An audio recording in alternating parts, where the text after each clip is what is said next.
Finalmente eu li o Yukio Mishima, né? Yukio Mishima, um japonês, um livro japonês de um escritor japonês, Mar Inquieto, um clássico da literatura japonesa.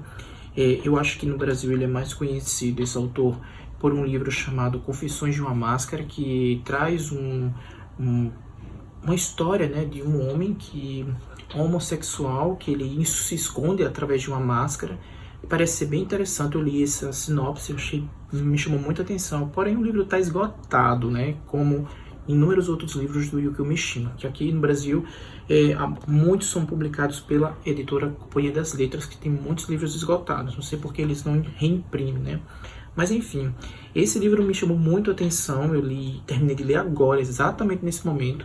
Inclusive, esse livro tá naquele livro Livros para Ler Antes de Morrer, esse aqui. Esse livro me chamou a atenção por inúmeros aspectos, porque, primeiro, ele traz uma história, às vezes, clichê, né? Podemos até dizer clichê, e simples demais, mas o brilhantismo do autor, o Yukio Mishima, ele transforma o romance em algo muito surpreendente. A história em si não me chamou muita atenção. A história, como eu já disse, é um pouco clichê, né? A história de duas pessoas ali que se amam e que se conhecem de forma muito simples e que vivem a priori um amor impossível, mas depois as coisas vão andando, né? Não quero dar spoiler sobre isso, mas de forma geral é basicamente isso. É considerado o Romeu e Julieta japonês por trazer essa história, né, de dois jovens em uma ilha. Aqui diferentemente, né, de Romeu e Julieta, mas esse aqui, a história se passa em uma ilha remota. O nome da ilha é Otajima, é no litoral ali do Japão, e é muito conhecida essa ilha lá porque as pessoas... É uma ilha de pescadores, tem uma população bem pequena, mas as mulheres também trabalham, chamam mulheres mergulhadoras. Elas trabalham mergulhando para coletar pérolas, né, de ostras, e lá essa atividade é bastante conhecida. E então as mulheres têm essas atividades, em contrapartida os homens são os pescadores ali para vender os peixes e manter suas famílias. E aqui conta a história de Shinji, né? Um menino, né? Um adolescente, podemos até dizer ali, seus 18 anos, já adulto praticamente. E aí ele termina ali o colegial, mas ele perde o pai, então ele vira o homem da casa, né? Que eles chamam aqui. Viram o que vai sustentar a família, porque é só ele. O pai morre, né? O pai morre no último ano de guerra. Inclusive, eu não consegui identificar aqui em que período, que guerra é essa. Mas enfim, o pai morre vítima, né, da guerra, do último ano de guerra. Eu creio que seja a Segunda Guerra Mundial. Então, ele fica então com essa atividade, né, com essa missão de cuidar da família, cuidar da mãe, cuidar do irmão, que ainda é criança. Então ele vira pescador, né, ele se transforma pescador e sem saber muito, mas vai aprendendo. E um belo dia chega nessa ilha remota uma jovem chamada Hatsui, e essa jovem ela é de um dos grandes, um dos mais ricos ali, né, da ilha. Então ela chama muita atenção porque ela vem de fora e, enfim, a maioria dali eles não sofrem tanto influência externa, tanto que a ilha é muito segura, as pessoas dormem inclusive de portas abertas, enfim. Então eles não sofrem influências externas. E chega essa menina, é uma novidade, né?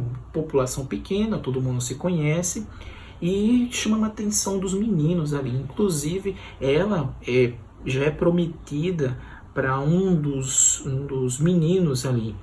Então, um belo dia, de forma muito espontânea, ele conhece essa Hatsui, né? Ele é um pescador muito simples, pobre, e nunca se apaixonou por ninguém, sei lá, seus 18 anos, e nunca se apaixonou por ninguém.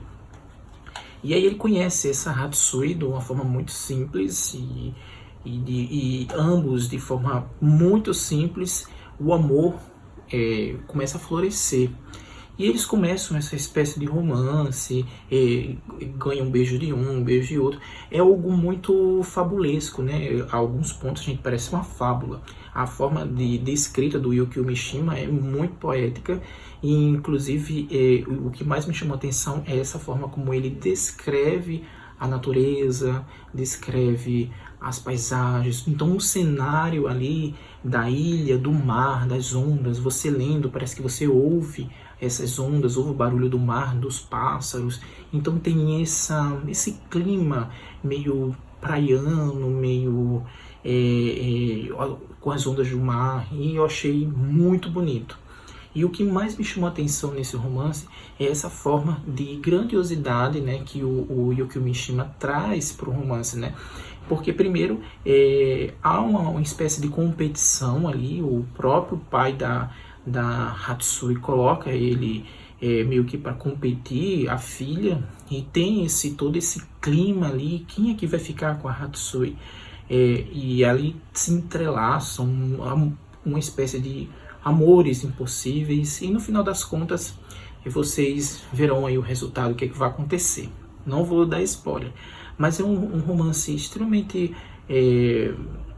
clichê, né? Eu achei muito clichê, uma coisa bem óbvia, mas a forma como o Yukio Mishima ele descreve toda a paisagem, todo o cenário, a forma como ele entrelaça a população e até mesmo a ilha mesmo, a forma como ele descreve a população, o modo como as pessoas vivem, meio distante da realidade que os circulam ali, por exemplo, com questão do litoral lá, do continente, parece mesmo meio uma ilha utópica, mas a forma como ele descreve todo esse cenário, toda essa melancolia ali, né, japonesa, parece um clima mais nebuloso, e ele entrelaça com as pessoas, o torna um livro espetacular.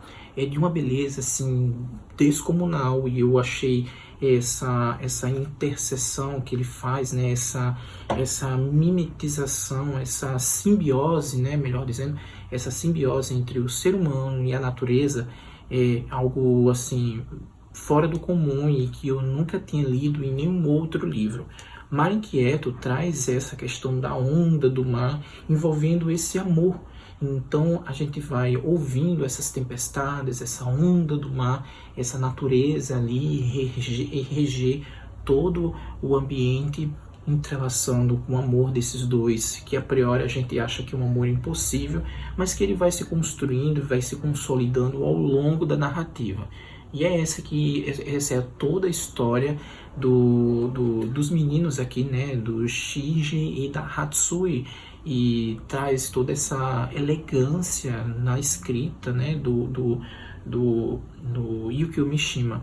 Esse livro tornou-se bastante famoso. Eu acho que até aqui tem dizendo que ele foi adaptado, né, no Japão, e foi lançado em 1954 e foi adaptado depois para filme, e que logo virou um best-seller por trazer esses elementos shakespearianos, né? Esses elementos muito similares a Romeu e Julieta. Eu não li Romeu e Julieta, não tenho como fazer essa comparação, mas pelos comentários que eu li a respeito desse livro, é bem interessante que ele faz essas comparações é um livro muito similar ao Romeu e Julieta, e tem muitos elos aqui e pitadas de Shakespeare, né? Então eu creio que quando a pessoa, eu acho que se eu for ler, quando eu for ler o Romeu e Julieta, creio que essa história vai estar mais interessante, né? Mas é um livro, para mim, eu considero um livro 3 estrelas, meio, 4 estrelas no máximo. Existem outros livros do Yukio Mishima que disseram que são excelentes, como o que eu citei, que é Confissões de uma Máscara, que eu adorei a sinopse, traz essa questão meio autobiográfica, inclusive, que o Yukio Mishima era gay, morreu aos seus 45 anos, morreu muito jovem, mas ele traz essa temática, né, e um romance autobiográfico. Eu gosto muito de romances autobiográficos. Esse aqui foge um pouco das temáticas que o Yukio Mishima traz nos seus livros. Esse aqui é algo mais açucarado, um romancezinho mais simples, mas não deixa de ser belo.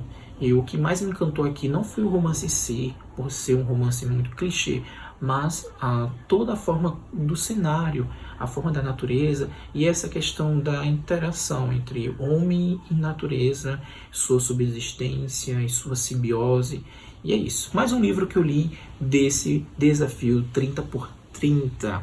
E fiquem aí, né, atentos, porque nesse mês de junho tem vídeo todo dia aqui no canal e eu tô lendo um livro por dia durante 30 dias. Então já curte aí, já se inscreve, já ativa o sininho para receber as próximas notificações. E agora eu vou escolher meu próximo livro para amanhã ter vídeo aqui no canal, tá bom? Mas é um romance bem interessante para você ver um pouco das paisagens naturais do Japão e essa questão de como era esses aldeãs, né, esse povo que vivia meio afastado ali dos centros urbanos, dos meios naquelas ilhas inóspitas do Japão, fazendo seu trabalho como coletores de